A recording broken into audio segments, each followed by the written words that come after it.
믿음이란 무엇인가? 히브리서 11장에는 믿음의 정의가 나옵니다. 믿음은 바라는 것들의 실상이요 보이지 않는 것들의 증거니 선진들이 이로써 증거를 얻었느니라. 믿음은 바라는 것들의 실상이고 보이지 않는 것들의 증거라고 말하고 있습니다. 믿음은 현재의 삶에 발을 딛고 있지만 동시에 언제나 미래를 통해서 바라는 것들을 선취하는 사건입니다. 내가 믿고자 하느냐 내 믿음대로 될지어다. 이 말씀은 38년 동안 질병 가운데 투병하고 있는 베데스다 연못가의 병자에게 주신 말씀입니다. 그에게 믿음이 있었습니다. 그 믿음은 현재의 문제, 38년간 불치의 병으로 투병하고 있는 삶에 발을 딛고 있었습니다. 그의 믿음은 지금 불치의 병으로 고통당하고 있지만 자신의 질병도 언젠간 치유될 수 있을 것이라고 하는 미래와 긴밀한 연결이 되어 있습니다. 바로 이것이 바라는 것들의 실상입니다. 주님은 그의 믿음을 보시고 내 믿음대로 될지어다 라고 말씀하시면서 38년 된 병자를 치유하여 주셨습니다. 아무리 현재 감당할 수 없는 삶의 문제가 있다 해도 믿음은 언제나 하나님의 미래를 봅니다. 문제가 해결될 미래를 바라봅니다. 그리고 소망합니다. 믿음은 현재를 치유하는 미래의 힘이 되는 것입니다. 또 하나 믿음은 눈에 보이지 않는 것들의 증거입니다. 현재를 치유하는 하나님의 미래는 언제나 눈에 보이지 않습니다. 우리 눈에 보이는 현실과 미래는 언제나 출구가 없습니다. 마치 여리고성이 우리 앞에 가로막혀 있는 상황과도 같습니다.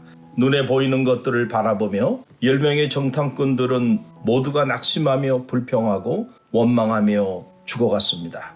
그러나 믿음의 사람 여호수아와 갈렙은 눈에 보이지 않는 미래를 보았습니다. 하나님이 함께 하시니 하나님이 해결하실 것이라는 눈에 보이지 않는 하나님의 미래를 보았던 것입니다. 그들이 본 대로 그들은 산지의 주인공이 되었습니다. 히브리서는 그 믿음으로 하나님의 역사를 이루며 살았던 믿음의 선각자들에 대한 기록입니다. 믿음이 없이는 하나님을 기쁘시게 하지 못하나니 하나님께 나아가는 자는 반드시 그가 계신 것과 또한 그가 자기를 찾는 자들에게 상 주시는 이심을 믿어야 할지니라. 이런 의미에서 주르겐 몰트마는 믿음을 희망과 관계하며 설명하고 있습니다. 기독교적 신앙은 결코 현실을 도피하지 않으며 미래를 열망합니다. 신앙은 고통과 죽음에 모순된 현실 속에서 약속의 말씀을 붙잡고 희망이란 언덕 위에 우뚝 섭니다. 믿는다는 것은 일종의 한계선을 넘어간다는 것입니다. 예수 그리스도의 십자가와 부활은 그 한계선이 어떻게 무너졌는지를 잘 보여주는 사건입니다. 몰트만은 이렇게 주장합니다. 인간의 모든 희망을 무너뜨리는 한계선이 십자가에 달린 자의 부활 속에서 깨어질 때 신앙은 희망을 향해 열려질 수도 있고 또 당연히 열려지게 된다. 신앙은 담대한 확신이 되고 인내가 된다. 신앙의 희망은 가능한 것을 향한 열정이 된다. 희망은 신앙에 떨어질 수 없는 동반자가 됩니다. 희망이 없는 신앙은 존재할 수 없습니다. 하나님의 약속을 신뢰하는 신앙이 없다면 우리 중 누구도 하나님으로부터 그 무엇도 희망할 수 없습니다. 몰트마는 희망과 신앙의 관계를 이렇게 정의합니다. 신앙은 희망을 세우는 기초이고 희망은 신앙을 키우고 지원한다. 신앙이 없는 희망은 공허한 유토피아적 희망이 되고 희망이 없는 신앙은 그 자체가 이미 죽은 신앙이 되고 맙니다.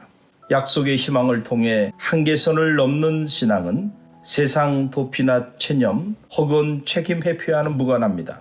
예수 그리스도의 부활 안에서 약속으로 주어진 희망은 언제나 하늘의 영원한 미래가 아니라 그의 십자가가 서 있는 이 땅의 미래입니다. 몰트마는 신앙과 희망, 희망과 신앙을 단순히 삶의 위안과 마음의 평화를 주는 그 어떤 것으로만 생각하지 않습니다.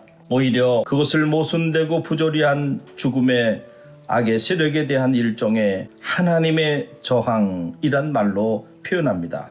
몰트마는 그것을 이렇게 주장합니다. 희망하는 자에게 그리스도의 부활은 시련을 당하고 죽어야 하는 생명에게 주어진 위로일 뿐 아니라 고통과 죽음, 억압과 굴종, 악의 사악함에 맞서는 하나님의 저항이기도 하다. 희망하는 자에게 그리스도는 단지 고난 가운데서 누리는 위안일 뿐만 아니라 고난에 맞서는 하나님의 약속의 저항이기도 하다.